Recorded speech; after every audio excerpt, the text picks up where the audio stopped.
Wow, Dr. Billy Garvey, I needed this episode and I didn't even realise it. This is episode 77, 10 Things I Hate About You and School Success. What are people going to learn this week? Yeah, so we're just exploring entry into childcare, kinder, talking about like what it's like when you're starting primary school. You're right in that pocket. Transitions can be really vulnerable periods for kids in terms of their development and mental health, and what can we proactively do to set kids up so they succeed. Fantastic. There's a really tough story you talk about in this one as well. Not a dry eye. It was a really tough one. And the movie scene's fantastic you've picked as well. But I would implore anyone that's got a kid transitioning into kinder or into primary school or transitioning into high school even and out of school is to make sure you definitely listen to the last bit, because you give some of the best practical advice people will be able to apply straight away to their kids as they're doing this. So, yeah, big fan of this one. Push me on it, mate. Because I felt like I was panicking and cramming going back to school myself, Billy. No, it's really good. I think the convo is valuable a whole way through, particularly the end. So hope you enjoy it, guys, and make sure you send through your questions for part 2. Hi, I'm Billy, a developmental paediatrician. And I'm Nick, a developing parent. We're going to use scenes from iconic movies to talk about how we best support our kids. This is Pop Culture Parenting. Hey, don't let your mother smell that beer on your breath. She'll take it out on me. I don't want to see you again for the rest of my whole life. I don't want to see anybody else either. Who is your daddy and what does he do? Just use your best judgment. We trust you. Good morning, Dr. Billy Garvey, and Happy New Year to you. Happy New Year to you, Nick. We are back from a wee hiatus. Yes, a little bit more wee than we, than we planned. I was jumping at the bit. Yeah, you were very keen to get back in. Yes, well, timely topic, seeing lots of kids in clinic lots of kids and families that are struggling, concerned about this topic. So I just thought, let's do it. Let's get in there. We try not to be topical or we try to be evergreen. And this, I guess, will be, because it's not going to be just about one period. 100%. But yeah, it's good. But maybe should we start with, we've got a lot of new listeners. A lot of new listeners, Billy. And it might just be quick summary, explain some stuff quickly, and then bounce into Griswold's Winslow's movie topic. Do you want to quickly explain the background of our podcast, Billy, and why we do what we do? Yes. And then I'll pick up the Griswold and Winslow's. Beautiful. So, yes. So I am a developmental paediatrician and I work in, one of the biggest tertiary paediatric hospitals in the world. And it's really lovely when people say, can you see my child? But the point of this podcast is giving you what we do in clinic in a way that's accessible. You don't have to wait 2 years, all that stuff. And also I work publicly, so people can't be referred to me. We've got a very long wait list. Yes. But essentially this sits within a social enterprise that has the goal of helping all children to reach their potential and live rich and meaningful lives, because we know there's so many people that are struggling with developmental and mental health problems. A lot of that starts in childhood, over 50% of it in adult mental illness. So what we're trying to do is bring the evidence in a meaningful and helpful way, that, as you talk about, the sweet spot between the textbooks and real life. And the podcast is one arm of that. There's other arms which people are starting to reach out about, which is awesome. My PhD is about building capacity in other professionals, so schools and things like that. Happy to come and do stuff there. Also can come to corporations and do some really high-level mental health, parenting support for anyone in staff that has kids or supports kids. So, yeah, we're just trying to journey through that, and we've been going for over 2 years now. Yeah, and we use films to give people a clear reference to how you might apply some of the theory that you talk about. So a lot of people, like people in the suite, what are we, Billy? We 28? No, 42. we all kind of grew up watching the same movies and TV shows. So what we've decided to do is use famous films from the 80s and 90s typically, creeping into the thousands now with our growing audience, and pick out certain scenes to look at how the theory you're talking about may apply. So people can go, I know that scene. I know what they're talking about. Because sometimes the theory can be hard to apply if you don't have a real reference point. So that's what the movie does. Yeah, and it's been great to reach out to everyone and say, like, we've got this phenomenal community around us, and reach out and say, like, what future topics you want, what movies and all that stuff. A lot of people are requesting stuff we've already done, so I've got to get a good way to put it up so you can see the back catalogue, but people going back to a lot of those can be really helpful. And, yeah, the reason we do movies is because because they had this huge cultural influence on us when we were growing up, and the culture that's around you influences how you behave, including your parenting. So often there's movies that have parenting in them, but often it's movies like Terminator, which it's about how do we think about emotions, you know, some challenges to old school approaches to masculinity and resilience and things like that. So yeah, so it's lots of fun. We really appreciate it. It's not this is something that is not trying to generate money or anything like that. It's really No, just it's to help. not. No, it's not trying to generate money. Yes. So it's it's an expensive hobby at the moment. It is rewarding though, Billy. The DMs we get and the messages are very good. Now, one other thing we apply to this, Billy, is each week we like to bring in our full selves into the show, and that is talking about some of our experiences from the previous fortnight or month. And what we use references of two powerhouses from the 80s and 90s. We use Clark W. Griswold, who was Chevy Chase in National Lampoons. And he had a couple of howling moments, not great moments in parenting. We call that our Griswold. And that's where we might talk about something that hasn't gone well, Billy. Spoiler, I've got a cracking one coming up for you. Oh, wow. And then we have a Winslow, which is a character, Carl Winslow from Family Matters. Sorry, Family Matters. Bit of a blank.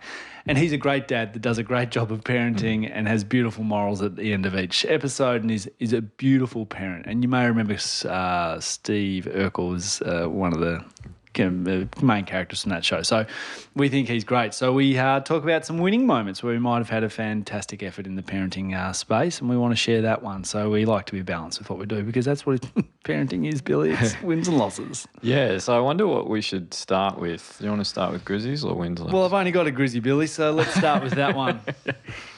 Hey, don't let your mother smell that beer on your breath. She'll take it out on me.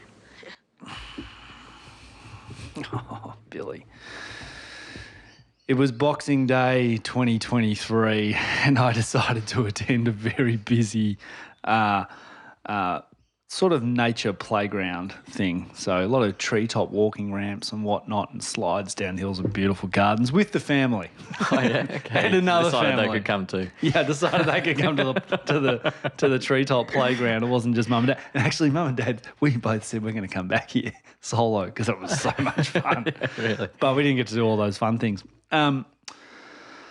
So after, it was hot up in the hills, Billy, where we did it. It was a real naturey place. So you go down, you start at the top of the valley.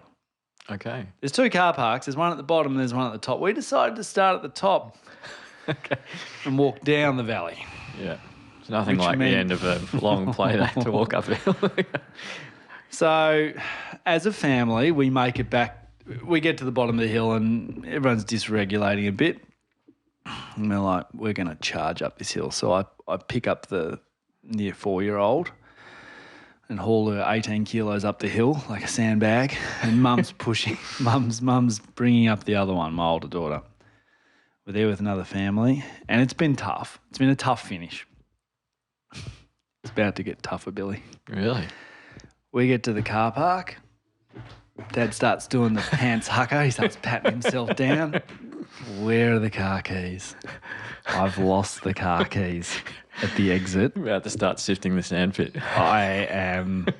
Mum looks at me. I go, you've got them. She goes, I do not have them, mate.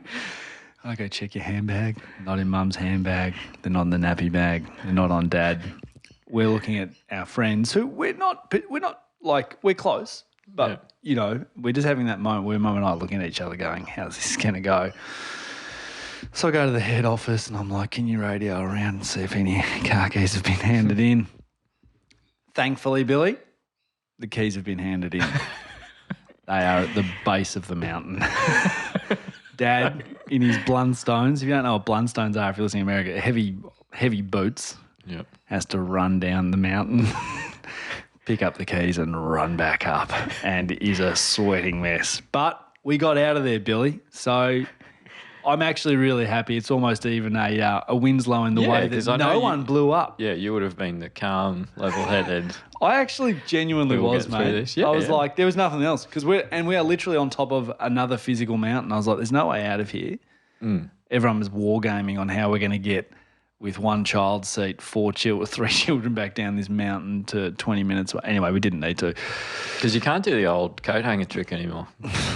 Down the side of the door. Well, the keys weren't in the car, Billy. That wouldn't have solved it. We could have sat in the car in 30-degree heat. Yeah, everyone would love that, Billy. It doesn't solve anything, mate. So we got out of there. We're not returning anytime soon, but gee, it was a tricky, hot, like public holiday situation. Yeah. Well done for remaining calm. Yeah, you've been calm for me in those situations, so I can picture it there. Jeez, it was hot stuff though, let me tell you. And those of you that haven't seen me, I'm not made for the heat. I'm made for ploughing potato fields in Ireland, and somehow I've ended up in Australia. I'm just a freckle. It's like pretty ginger. I got a head for podcasts. Anyway, Billy. Yeah, we're quite different like that. And wait till you see Billy.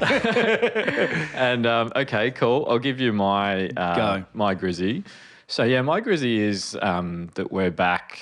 Annalise is back at work, and Evie, this gorgeous 2.5-year-old daughter of mine, who's just I'm sure you're the same. I never thought I could love something as much as Yvette. Like I don't know if you've had that like clarity, and it was I don't have it for Charlie yet, but it's just anyway. So and I do all these traditions with her, like rituals, and as I say on the podcast, you show kids you love them, you don't tell them, but I tell Evie a lot. So we do this thing where I'm like, "Hey Evie," and she looks at me and I go, "I love you," and she goes, "I love you," and often she'll beat me to it. She knows I'm going to say it, so I'll do that like dozens of times a day. But leading up to Annalise going back to work, she started saying, like, I don't want you to go back to work, and getting a bit, like, all over the place. And we just had kind of a week of parenting together, which was amazing. And anyway, so then she started doing the I don't love you and I want you to go to work, all of that stuff. And it's just, oh, man, really pulls at the heartstrings, makes you feel guilty. And like, just middle your heart with an arrow. Yeah. So even the person who's amazing, who's looking after her when we do long days, like I think I said to you this morning, she's like, we're gone for 12 hours and we're both racing to get back in and relieve that person. And Evie asked if she could go home with her when I got in. So it's tough. She's obviously not intentionally hurting my feelings, but it's that big challenge of parenting and kind of going through that at the moment. So balancing career and all the rest of it. Yeah, which we should do on a topic this year because we've got a great movie for it. Balance. We don't reveal, do we? No, but it's a great movie. Okay, I like that. And have you had a Winslow? Yeah, give him to me. I don't object to fun. I love fun. In fact, I'm the grand funk master of fun. So I've had a bit of co-parenting joy, like over the Christmas holidays. So Christmas, it's really funny. I think there's a lot of pressure around Christmas, and I find Christmas to be a pretty hard time these days because I don't have any family around, and I miss a lot of people. So we kind of went, look, let's just get away. So it's going to be a bit easier, mainly for me. Like Annalise was totally fine with it, and she's got all her family in Queensland. But yeah, so we kind of shot away and just had this really beautiful time just enjoying the kids together, which was nice. But my Winslow goes out to you because, you sent me a text the other day and said, what are you doing? And I was like, solo parenting. Annalise is on a 12-hour shift. And you rocked up with a couple of beers during dinner time. And, we had a couple of beers and we had a better ratio, one adult to one child, and threw a bit of food around. And then you were a bit concerned when I said it's bath time, and I think you were worried I was going to jump in the bath as well. Well, you tell me you jump in the bath, I was like, I might just keep your shorts on. I mean, we're close, but maybe not that close yet. Yes. It was funny. When I messaged you, the message was like, I was like, how you going? You go, I'm in a decathlon. And I was like, isn't it a biathlon? It's with, you got two children. So one's a sprint and the other one's long form. You go, I don't know, mate, whichever one's the tougher one. The longer, more whichever one's got the most events. Because I was like, I had a 2.5-year-old that didn't want to eat and a 6-month-old that wanted to sleep. So, appreciated it, mate. Want to sleep. Yeah, it's a bit of a recent highlight for me, just you rocking up with 2 beers and then sitting on the bathroom floor and bathing 2 kids. So there we go. Different to the old days of what we were doing. It's changed. But so no, it's Yeah, so it's great. Now, let's go 10 things. 10 Yeah. things I hate about you. We love this one. Yeah, you enjoyed the rewatch, didn't you? Absolutely. I love the rewatch. I love seeing Heath Ledger again. Like, it's such a... It's in 1999 when it was recorded, I think. Yeah. It was released and recorded. I was 18, so it was kind of like... They're talking about prom and finishing school. That was like exactly when I was finishing school. Yeah. I'm not 28. And it was... Yeah, it was kind of part of my sort of youth. Like, it was, I loved it. I loved that they had like an Aussie character, so an Australian playing an Australian. And I was like, that's cool. And he's the cool, mysterious guy with the rumours about him. And I just really loved it. I felt really like not cool by association by watching Heath back then. Yeah, Heath is... So the reason I picked this movie is, yes, so we're going to talk about school success. And I think a lot of us relate to the challenges of high school, don't we? Like, you don't think about primary school and challenges. A lot of us as adults, I think, we think about that real tough spot. And we know that kids with autism, ADHD, a lot of those problems, the real loneliness and social isolation and difficulty peaks in high school, but a lot of it starts in primary school. And so the reason I've picked this movie is because we see, you know, for people who can't remember, it starts with a new kid starting at the school, Joseph Gordon-Levitt, and he's moved around a lot, we hear about, and then he gets given this tour of like, these are all the cliques, these are like the nerds guys, these are the music guys, these are the whatever. AV. Yeah. And it's funny because I think that identity is so important in all aspects of school, and we start to see that emerging in the middle of primary school, so from 9, 10 up, but really finds its home in high school about that wanting to be part of a group and to be similar and seeing similarities in other people, and that's a really protective thing. But I think this movie, what we're going to talk about is, you know, how do we actually achieve something better than that where kids feel comfortable in their own skin and the benefit of school. The interesting thing about 10 Things I Hate About You is, obviously you taught me this, it's based on a text from 400 years ago, Taming of the Shrew. Very different story. Like, it's, I don't know how much you know that story. So it's pretty similar. There's two sisters. The oldest one is, you know, too independent, and, you know, she has her own thoughts, and no one wants to marry her because of that. It's 400 years 400 years ago. But the only way that that sister, the dad has said that sister has to be married before the youngest one, who everyone wants, which is the same as what we see in 10 Things. And so the Taming of the Shrew is really, I think, a criticism on that kind of, you know, masculinity kind of, they are praised for the fact that they tame her. Now, that doesn't happen in 10 Things I Hate About You, does it? What happens is the independence of Julia Stiles' character is celebrated. Yeah. That's the beautiful thing about both the characters, is they're both very comfortable in their own skin, but what we see is all the other characters are struggling with that. They're struggling with identity. We see the friend who gives him the tour is like a bit nerdy and stuff, but then through the movie, his arc is that he leans into it, finds a partner with similar connections, like Shakespeare. They throw back a lot to Shakespeare in this movie. And they actually mentioned the shrew as well. Yeah, and there's a lot of lines out of it. There's the poem, the assignment. Like, that's... What do you reckon is the most powerful scene? Oh, yeah, definitely the poem at the end. It's amazing. Yeah, the poem at the end, it still gets a bit emotional. I still remember seeing that because, in the movies. But, so it's this beautiful example of, like, you know, the journey that you go through. But the important thing is it doesn't start in high school. It starts in primary school. And I don't know how much you know about Heath Ledger. Do you know much of his story? Oh, a little bit. I mean, not like, no.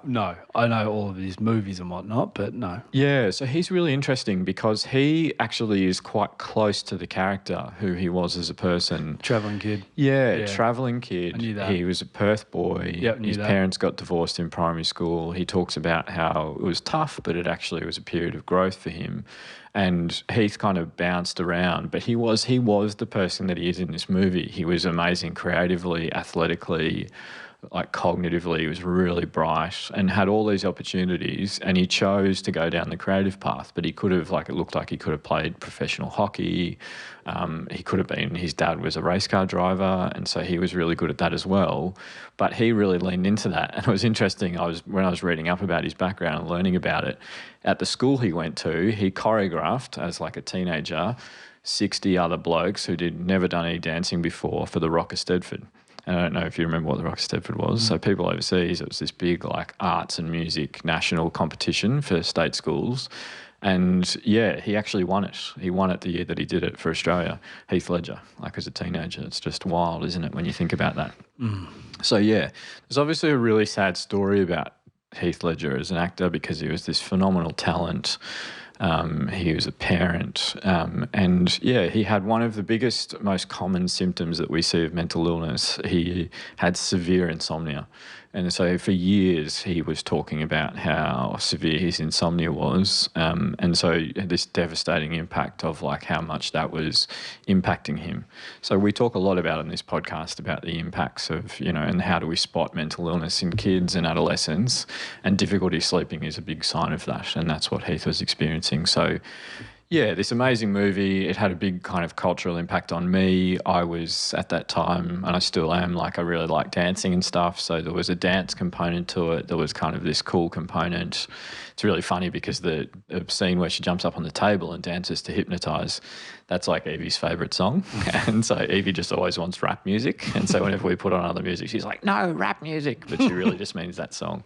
So we bop around. So yeah, it was really cool to see it. Now, the topic of school success is obviously one that's a bit personal to you. Yes, clammy hands at the moment. I am 2 weeks until my oldest daughter starts school. So my first daughter, off to school for the first time. We've done quite a bit of orientation, 4 to 5 weeks of orientation, and it all begins. And if you told me, what I find interesting about school is 2 years ago, if you told me, like I didn't think school was a big deal because my kids have always gone to daycare quite a bit, 3 to 4 days a week. And I was like, this is going to be a big deal for someone whose kids haven't been to daycare, but my kids go to daycare all the time. I say goodbye all the time, but it's certainly not that. What I've come to appreciate, it is so different. School is going to be learning, structured learning a lot. It's going to be a lot more independence. The fact that they're going to be in the same physical space as 12-year-olds, like big kids belting around a playground. My kids have never had to navigate that kind of fast-paced, wild west of a playground. And just heading into a new big environment of my school's got 125 kids starting prep. So it's a big intake where other schools are nowhere near, or some. So I don't know much about anything. No, my primary school didn't have that in total. Yeah, I used to, composites where I was at one stage, one school. So usually it's only one class, I thought, but they're like, nope, it's 125 and it's 5 classes. And I'm like, wow, okay. Yeah. And so that's big. Yes. So how do you feel about like preparing Freddie for that? And I don't really know what to do, and I haven't done much, to be honest. So she's been wearing her school uniform since March last year to daycare regularly, not every day. She wears the uniform both summer, and then she switched to the pinafore. They got a pinny, we've got an old school pinny. Awesome. That she wore in winter. And as far as preparing her, I've really left it in the hands of the school and probably mum, to be frank. In that they've done the orientation, the school's an actual playground on the weekend, so we go down and hang out there as well, so she gets familiar with the surroundings. So we've been proactive with that. And she's going with a lot of kids from her kindergarten and daycare, and in her class there's like 7 kids she's already in sort of other preschool with. So I don't know, what else are you meant to, well, what do you do? Yeah, let's talk about it. Is there much I can do? Yeah, definitely. So really? Yeah, but I mean, a lot of it you'll be doing, you're just not conscious of it. Okay. So yeah, it's really important. So we're going to talk about some Australian stuff, but it's similar kind of all over the world. In Australia, every 3 years we measure kids on school entry, how they're going developmentally. Okay. So there's 5 metrics. Let's see if I can remember them. Physical health and well-being. Yep. Emotional maturity. Social competence. Language and cognitive skills. And communication. Now, those 5 areas of development are ones that we assess every 3 years. 95% of kids in Australia get assessed. How do you assess it? So teachers do it. It's 100 questions they go through. They've spent a bit of time with the child already, so it's usually done a few months in. And It's interesting. What percentage of kids do you reckon are behind or vulnerable in one of those 5 areas? Oh, heaps. Yeah. Like the majority would be behind in one of those areas. Yeah, so it's meant to be like we're at level. So it's not like something that all of them should be coming in at level. Oh, really? But yeah, it's kind of okay. based on where they should be developmentally. Sorry, I'm just only thinking about my own experience where I'm like, actually, as you were going through it, I was like, 4 out of 5 she'd be sweet. There's one area where I think she probably would be sweet. So that's interesting because just over 20% of kids will be vulnerable or behind in one of those areas. Okay. And just over 10%, 11% of kids will be in 2 or more. Okay. Now, the last time we did it was 2021. Oh. 3 years before that, we were actually doing better. Yep, so it's across not the surprising. country, so there's lots of different reasons. But it's beautiful the way that we think about that because I think a lot of people think about kids being ready for school in terms of their reading and things like that and counting and all those things. But actually their social and emotional development is way more important. Remembering those are 2 different things. There's a lot of overlap, but often we combine social and emotional development. But they're 2 different areas of kids' skill development, and it's a good thing to think about how is my child going in both of those realms. And I don't know like how you feel about with Freddie, but it is that worry, isn't it, that you're like, man, she's going to be with 120 other kids her age, and she's going to be running around with 11 and 12-year-olds. Yeah. How do I prepare her for that? You know, it's funny, you talk about the reading and writing stuff and the maths. I think of that as a hard skill, right? And whereas it's hard to see the soft skill, emotional, social stuff. Yeah, and I don't think much about her. I do think about her social development, which I think is great, but it's her emotional development that I've got concern about. And how do I develop it properly? That's the one I worry about a bit. So the key is, and an educator sent this in to me the other day, and I think it's a beautiful way of articulating it, they shouldn't go to school to learn those skills. And I think it's a mistake that we can make as parents to be like, it's sweet, teachers will sort it out. But it's actually game day is school. So that's where they go and see how their skills are going. But they're on the field while they're at school. As we often talk about, the playground is the last place they get good at something. So expecting them to go in and be like, well, the teacher that's looking after 100 other kids on the playground, they'll sort it out. Gotcha. So you see school. Okay, so using that sports analogy, you do all the training out of school, and then you get to school. So why do we do all the training out of school? Because it's a much more controlled, relaxed environment. Because school is like the party for a 4-year-old. Yeah. The playground is the last place on earth you're gonna. So how do you do it? How do you practice it out before they get to school and outside of school? Shit, I don't know, because you can't recreate that environment. But do you sit down and go, all right, Freddie? No, you show them. You show them how to act and play and speak to people and regulate.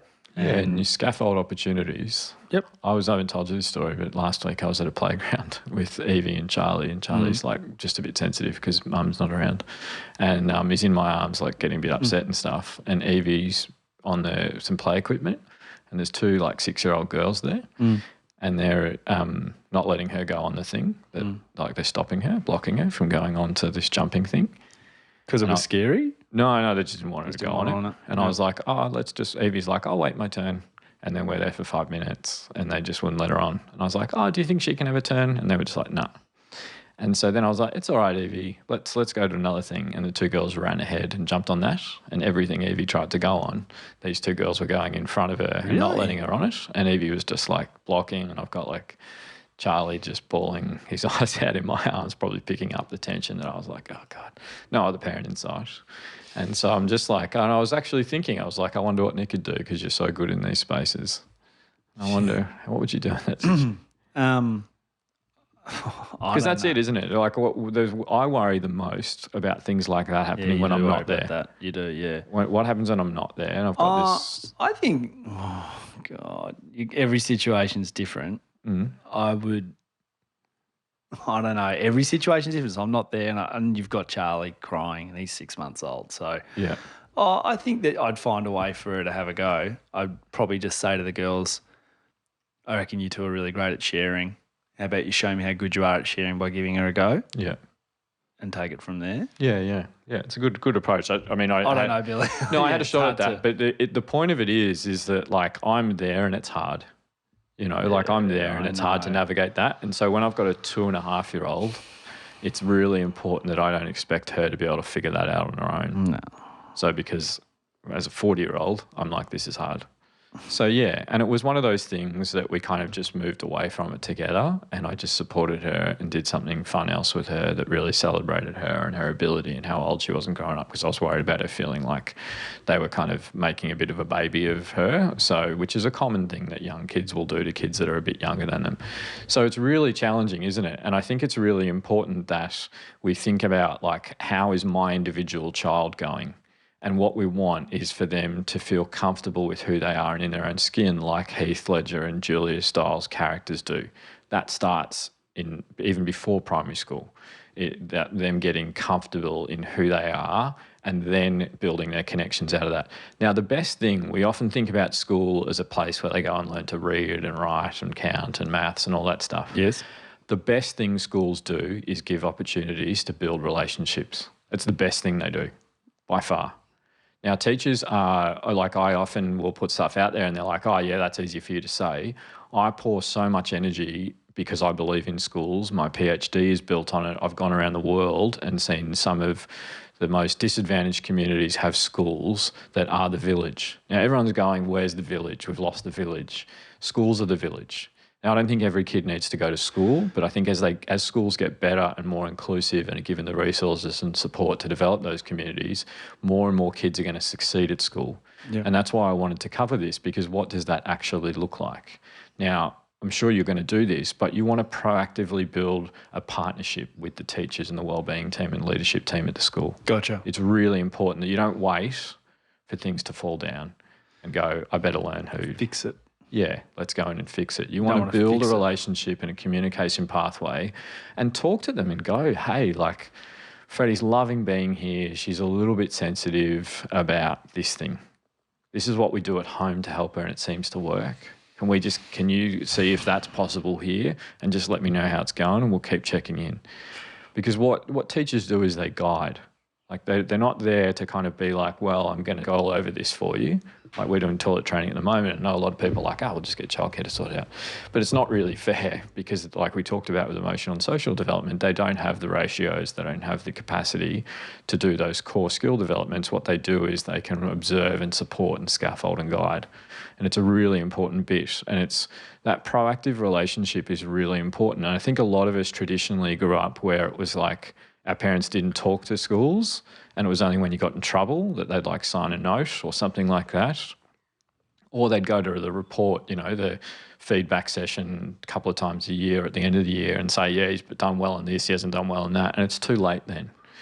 Like it's not the time to kind of lean in and say, well, let's fix it. You've just got to get out in front of it. And I think a lot of us haven't had that relationship. And what we see in the movie is that it's that old school traditional, like the crabby, silly principal who's like just yelling at kids and all that stuff. The principals aren't like that anymore. Like I meet phenomenal principals, every week that are just getting out there and being proactive. One of the best things, and educators have taught me all this, but one of the best things educators do, and I might have said this before, is they go out and help parents park cars, and guide into the car park, because if they sit in the office, there's going to be so many parents that don't feel comfortable or don't even realise they should be building that relationship first. But we should be seen in a partnership, and there's two really important things you can do as a family thinking about school. You'll be doing it. Get Freddie really excited to be there and really excited to go and learn. School is what every single kid in every single school should be aiming for is growth. Not being smart, not getting A's, not being perfect, not winning the medal, but growth. Growth and learning in their social and emotional development, but also their reading and writing and everything like that. So getting kids excited for it is really important. That's hard for a lot of us because we're like, school sucked, or I couldn't wait to get out of school, or whatever. But they're different now, these places, and they're getting even stronger at this. The second thing you can do is learn with them. So what the evidence shows us, Professor John Hattie, a big Queensland guy, internationally recognised as doing some of the best research in what works in schools, is that our guide is for learning. not teaching from teachers, but learning and thinking about how, if I'm Freddie's teacher, how is her learning going as opposed to how am I going in teaching? Having really good feedback loops. I did research maybe 5 or 6 years ago where we looked at what are the key components of what schools do well. Leadership supporting teachers is really important, and that's why I advocate for better pay, better support, better ratios, all that stuff. And I'll, as we grow, I will advocate more and more strongly for teachers being the most important profession in the world, and also that they need to be better resourced. And I obviously do a lot of training in that space. Also connection with community, evidence-based stuff that goes in around them. A lot of the stuff that's in schools isn't evidence-based. So it's hard. Like my PhD was kind of building evidence in this. Do you know what? In the 45 sessions that I ran with schools as part of the PhD, all of them were tailored to specific school communities. There was only one topic of things that they struggled with kids in the classroom that every school wanted. What topic do you reckon it was? No idea. What's the thing you struggle the most with in home with the girls? When they dysregulate? Yeah, but it's a bit of a vague question. Opposition and refusal. Oh, okay. Yeah. So conflict resolution needs to be taught to kids at home, not at school. It can be supported and further developed at school, but school are often the people that are the first ones to go in and try and solve it. But we need to teach those skills in easier environments and have that open communication. And that's why it's really important. How do you teach it? So you teach it by when they're not dysregulated, in low levels of irritability, when you're completely calm, and you do it specifically targeting it in support. We are both doing this together. You connect with them, you validate what their feelings they have, and then at their level of problem solving, you help them get better at it and that growth. I don't expect Evie to figure out how to navigate 2 girls that are 4 years older than her, not letting her onto stuff. I expect her to help seek. That's all she needs to do as a 2.5-year-old. As she gets older, I want her to have a little bit more independence in resolving that. Okay. So I'm a little bit overwhelmed at this stage. I didn't think I was coming in. There's probably a bit more to it than I realised. Okay. Okay. I'm 2 weeks out from school. Can you help me? Can you give me a couple things just to focus on? Yeah, so if I'm someone and listening next week to this, because we're going to come out 2 weeks before school, what can I focus on? So you get out ahead of it. You sit down with some time of calm with Henry, if you're lucky enough to have a partner. Yep. And you go, how's Freddie going? How's she going socially, emotionally? What do we think? What do we think of the things that are going to be a bit tough? What were the other 3? Social, emotional. So what's the difference between social and emotional skills? I'm under the pump. I've answered this before. Your emotions? Yeah. What do they have? Emotions, sorry. Behaviours are underneath. No, I don't know. It's very What's the difference? personal. Emotions are very personal. It's how, the emotion comes before any social connection. So with Freddie, what the expectation is that she has some ability to understand that she's going to have emotions, that they are valid, that all of them are okay. And when she's struggling, she can get support from others. Okay. Who are those people at school that she goes to? And having conversations about that, checking with her, seeing who she talks to when she's struggling, what's she going to do. Socially, you want her, socially is all about relationships with others, isn't it? Friends. So she's good at that. Freddie's really good socially. Yep. But what you want to do is think with Henry, what are the vulnerabilities for that specific child? How do we support her in that? How do we communicate that with the educators? And how do we have a process to check in and see how she's going, not expecting her, that if she's struggling, to proactively come to you as a preppy and go, hey, I'm getting bullied. Or I'm not feeling like I'm good enough, or no one's playing with me, or anything like that. So just proactively talk to her about it, get excited about school, have open lines of communication that just happen all the time. You're checking in. It's a positive thing, but how's everything going? That bit's really important. So it's just one of those things that I think there's a lot of people that kind of, it's not on their mind, or it's really hard box to open up. But it's really important because schools are becoming the place, if they're not already in the community, that will protect all of the kids that are in them. Now, they can't do it on their own, and I just want to read something out before we go to the scene. This is 5 or 6 years ago, I did some qualitative research, which was interviewing school experts about what schools do really well. What's a school expert? Someone who, this guy that I'm going to talk about, has over 40 years experience of teaching. He's a principal in one of the most disadvantaged schools in Australia. Gotcha. him and a bunch of other people I interviewed in-depth conversations about how can schools better support kids. Gotcha. Now, schools can't do it on their own. Families need to come to the table, and all of us as a community need to come in and support them. But I just want to read this to you. And sorry, but I'll try and read it succinctly. And he talks about the question I've asked him, and he gives me this answer, is like, can schools do it on their own? Obviously they can't, but he'll explain why.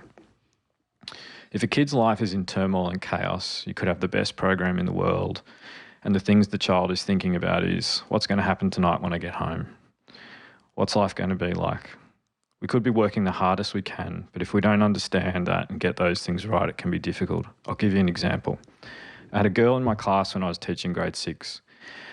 Anyway, she comes from a shocking home. Her father's an alcoholic. The mother has left when the girl was about 10. She has a little brother who was about 6 or 7. She was 11. She took over the mother role and the father was just an alcoholic. Anyway, so this girl's in my class. She was very damaged. She was very, very difficult to deal with and just didn't care about anything, the whole works. Anyway, she used to get to school really early in the morning because I suppose it was nothing to her. So we just encouraged her to come in with her brother and come into the classroom and do some things like take chairs down and help me out, do some stuff. You start trying to develop a bit of a relationship. The relationship grows a bit and then all of a sudden you might in a week see her smile once. That's big. She never smiles. She never did those things. You develop that relationship. After months, she started doing way, way better. It was so good. Anyway, we're doing a project. You had this big white piece of paper that you do your project on. Anyway, she did this project. I knew other kids took it home and did stuff. I knew if she did it at home and took it home, it would be a disaster. I used to say to her, don't take it home. It's okay. I understand. When you come in the morning, you work on the project and the rest of it. I'll give you some stuff. Anyway, I bought her some pencils. I said, but don't take them home. Leave them here. She understood what was going on. She did this project and it was fantastic. She put so much work into it. She got stickers for it, went around the classroom to show all the other kids, all the rest of it. Anyway, it was great. I said, I want you to take that home and I want you to show your dad how well you're doing. She goes off. Anyway, the next morning I turn up at school. She's sitting on the steps ready to come inside. It's like she's gone back 3 months. Everything's back to square one. We hadn't moved forward at all. I said, come in the classroom. She didn't want to come in, but eventually I got her to come in. She's there and she's knocking stuff over and throwing stuff. I said, what's wrong? She said, my project. I said, yeah. She said, I did what you told me. I took it home and I showed my dad. I unrolled it. Just as I was unrolling it to show him, his phone rang. He answered the phone. It was a mate of his who had some tips for the races, so he tore it in half and wrote the horses on the back.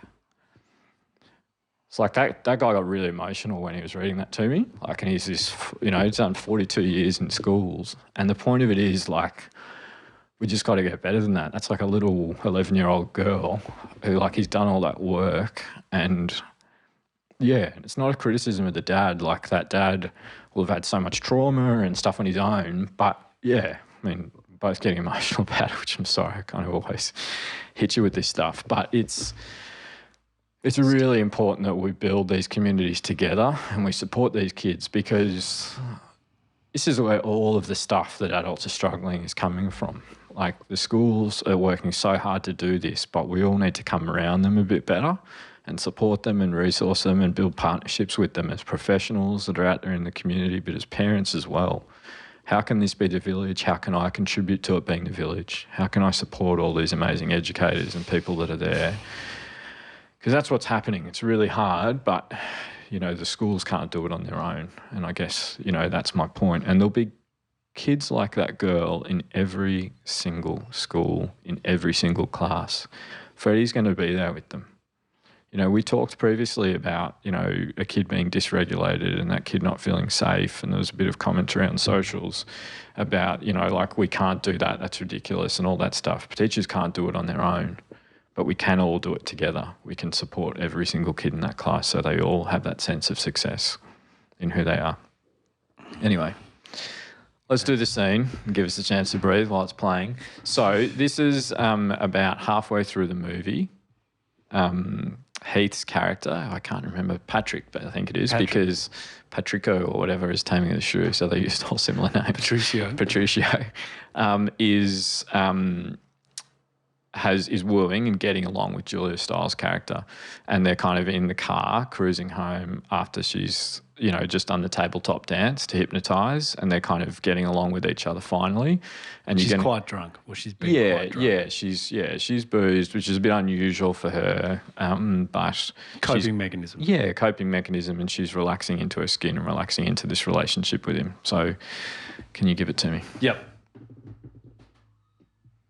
I should do this. Do what? This! Start a band? No, install car stereos. Yeah, start a band. My father would love that.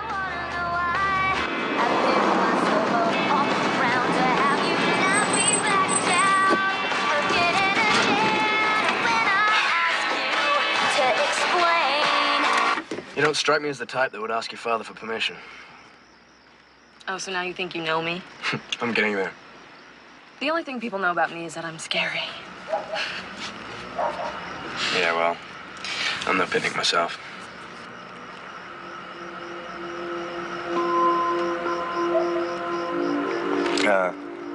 So, what's up with your dad? Is he a pain in the ass? No, he just wants me to be somebody that I'm not. Who? Bianca. Bianca. Well, no offense or anything. I mean, I know everyone digs your sister, but, she's without.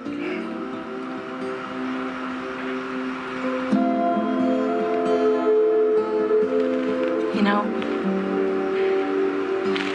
you're not as vile as I thought you were.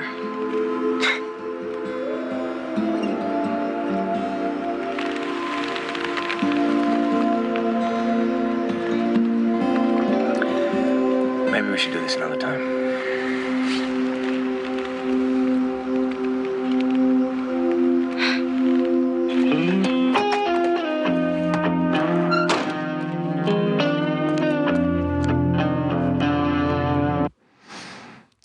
She's without. She's without.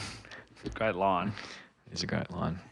So, yeah, it's interesting, isn't it? Because it's the reason I picked that scene, there's a couple that I was thinking about, but is that it shows that she's worried she's being compared to her sister. Yeah. And just on that, what happens at the end of that scene is Julia Stiles leans across and tries to kiss Heath, and he says another time, I think because she's drunk, he says no, just in case you're listening to it going, what actually happened? Yeah. And then she gets out and she's unhappy. Yes. Sorry, Billy. Yeah, makes it up with a fender. but yeah, so I think it talks up to, so when I was over on the Churchill, one of the schools that I went to was this disadvantaged school in Santa Monica. Mm-hmm. And people might know Dan Siegel, but Dan Siegel's had a lot to do with this school, and I got to spend time at the school and with Dan as well. And this amazing head of the school, Latherne Williams, such a cool name, but he talked about one of the biggest challenges that educators have is the difference between who the kid is and who the parents want the kid to be. Oh, okay. So he talked about we have this great time and this great opportunity to support every kid in who they are and to help them reach that potential. But one of the challenges they have is that the parents see a different child. And they're like, no, this is who I want him to be. I want him to be this tough kid. I want him to be really smart. I want him to be really social and outgoing. But that might not be who the child is. So what schools should be doing, and they do this really, really well, is what Julia Stiles' character is feeling the vulnerability of. I need to be someone else. I'll be accepted if I'm someone else. I'm socially isolated and don't have many friends because I'm not Bianca, my sister. And we've got to be really careful when we compare kids to other kids as well, because it's taking away them feeling like who they are is enough.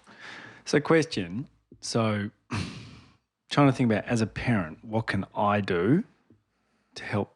What am I trying to figure out who they are, or am I trying to identify who they are? Yeah. And then what do I do? Because I'll be honest, as a parent, I'm like, pick it. I don't know why, but I'm like, I want the best for them, and just, I don't know, pick it. I want them to be a doctor or a lawyer or something, be really successful. And you're saying that you need to pick it for the child. So what do I actually do? No, we don't pick it for the child. No, sorry. Yeah. Sorry, no, not pick it for the child, sorry. Trying to help the child be what they want to be. So how do I do it? What do you mean? So what do we talk about pretty much every episode? What leads us? The child. Mm. Yep. How do you listen to what they want if they're 6, 5? So you watch them. You don't listen to them, watch them. Okay, they're going to show me.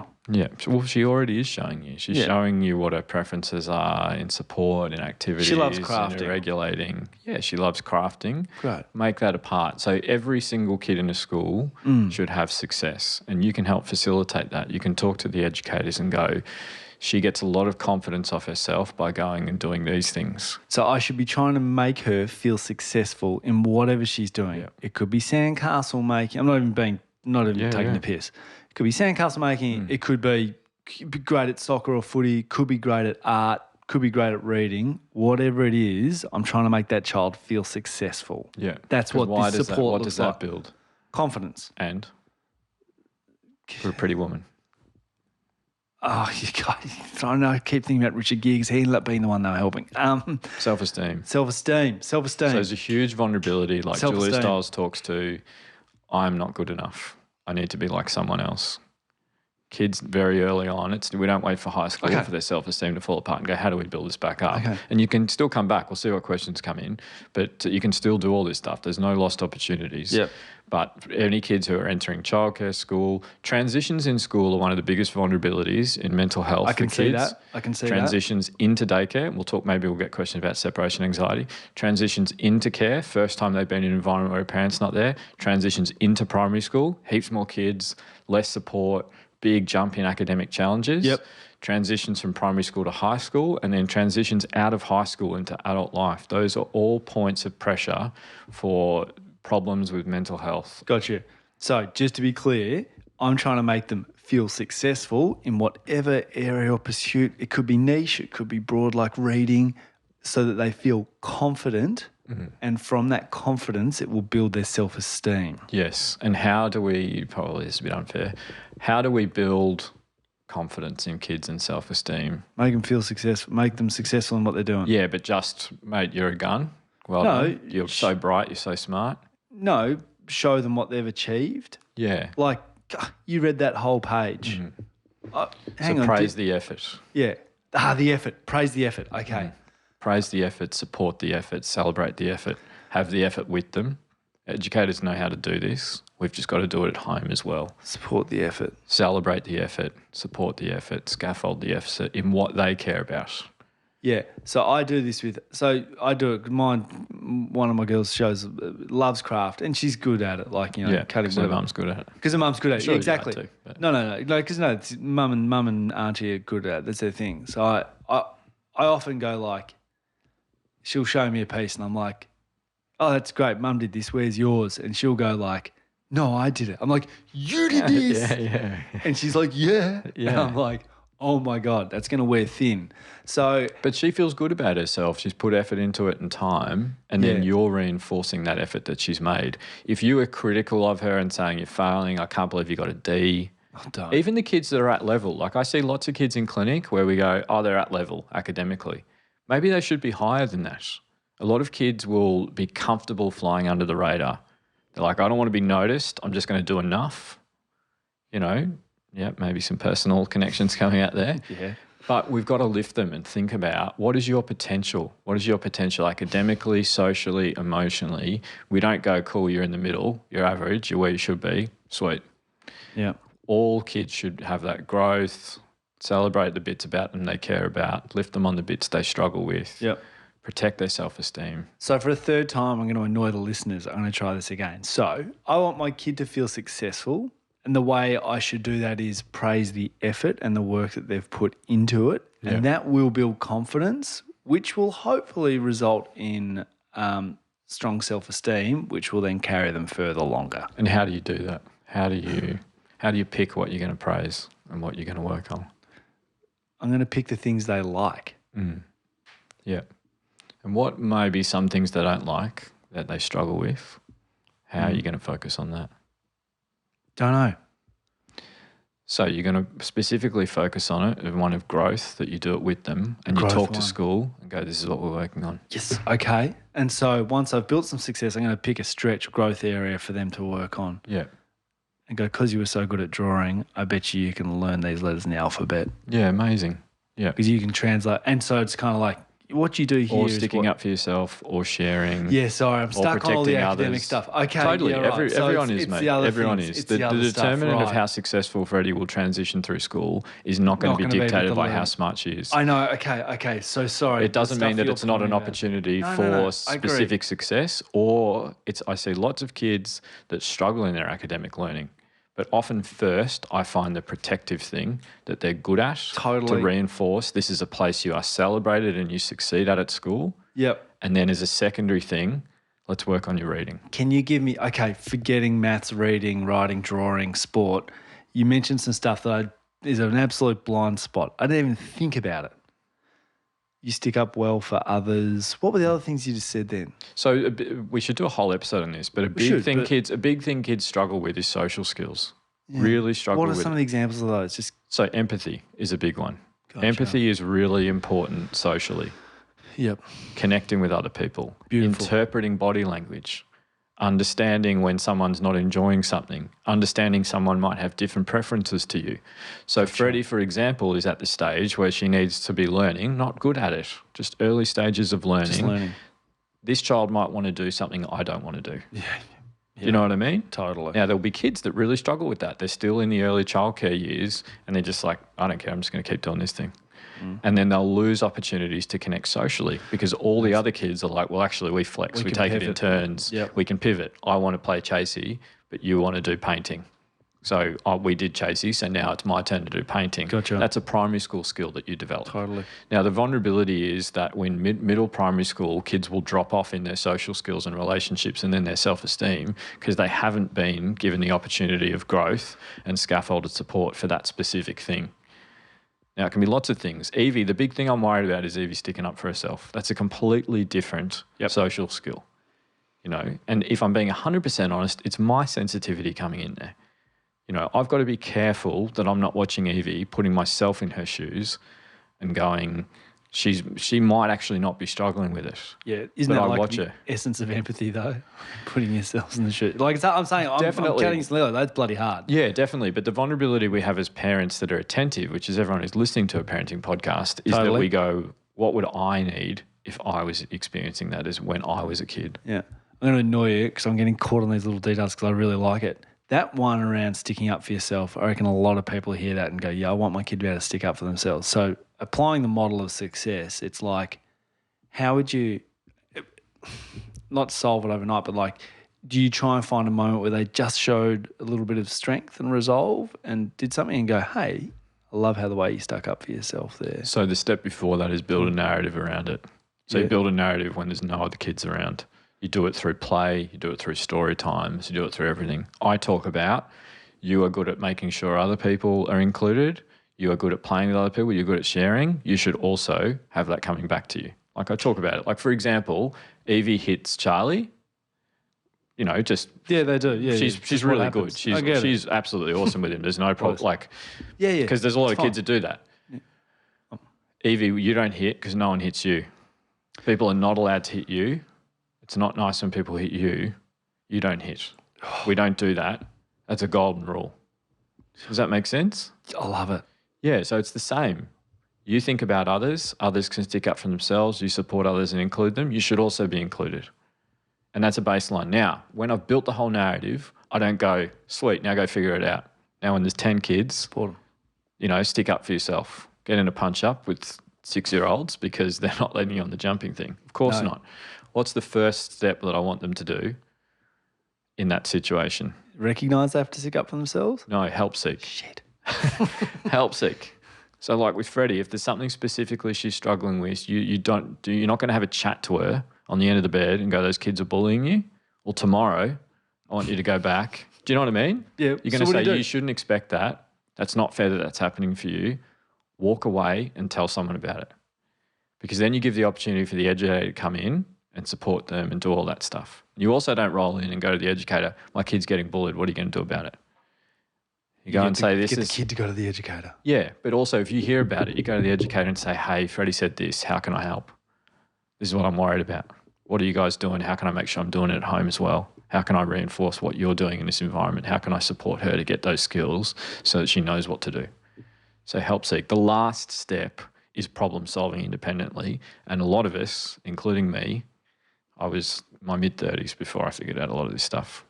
I did not know how to handle a lot of this stuff when I was in high school. So expecting a primary school kid to be able to handle it when they're being left out or bullied or whatever, that's the final stage, independent problem solving in The end periods boss. of conflict or whatever. So build the stories, the narratives. Then, sorry, well, I know we're running over, but you go from building the narrative and play, role-playing, story time, all that stuff, and then you don't go, sweet, now it's school help seek.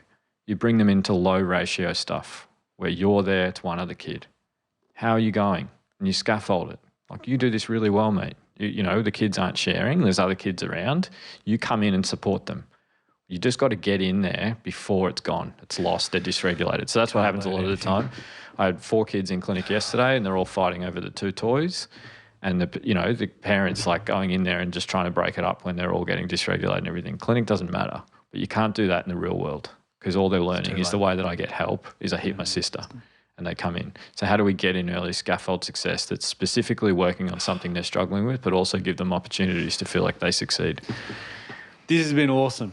I have to go back and listen to this a couple times so I am well prepared because I think there's some really recognisable steps and I'm glad that when I ask you the questions, as always, you have the answers and that's really helpful. Well, no, we get feedback about that, more practical stuff. And we also got feedback about this has got to be. I feel like questions. Billy, if I'm honest, I feel like I'm cramming before an exam heading into school and it's bringing back, the reason I got all anxious before was like, I feel like I'm now going back to school. Our parents weren't thinking about this. They were thinking roll in, roll in and sort it out. It's like the jungle. So we can do better than that now. We do better than that. No, it's anyway, awesome. Got a bit emotional, so sorry about that. I threw that at you. Re-listen to that. That was, I mean, I will, of course, but bit of a longer episode, this one for the first time round. 101. Yeah. 101. That's fine. It's 101. Yeah, it's fine. But I think for those of you that are first-time listeners, this is part 1. The second part of this episode, over the next fortnight, you will be able to ask us questions. Billy will answer them about this specific topic. What you'll also be able to do is be hyper-specific about how it's relative to you. So you can explain and give us background, or you can ask us short-fire questions if you don't reckon I've done a strong enough job this week asking Billy. And the best place to do this is via Pop Culture Parenting on Instagram. If you follow us, you'll be able to see our poll questions come up and you're able to enter your questions really simply there. The other way, if you've got a long, more complex question, is you can email us on popcultureparenting@gmail.com. It's where you can ask longer form questions. Often we get hundreds of questions on a particular topic. What we try to do is distill people's questions so everyone pretty much gets covered. The longer form questions, we can't do that because they're a lot more complex, but we will try and answer as many as we can within a reasonable amount of time. We don't want our podcast to go to 4 hours. Well, there was some feedback about too many questions. Yeah, I know. You're rushing through them. So we will get a bit better at being we're getting better. Billy, loved this episode. Thank you so much for your time and research on the topic. No, thanks, Nick. I'm glad. All right, guys. See you next week in part 2. Send those questions through. Hey, don't let your mother smell that beer on your breath. She'll take it out on me. I don't want to see you again for the rest of my whole life. I don't want to see anybody else either. Who is your daddy and what does he do? Just use your best judgment. We trust you.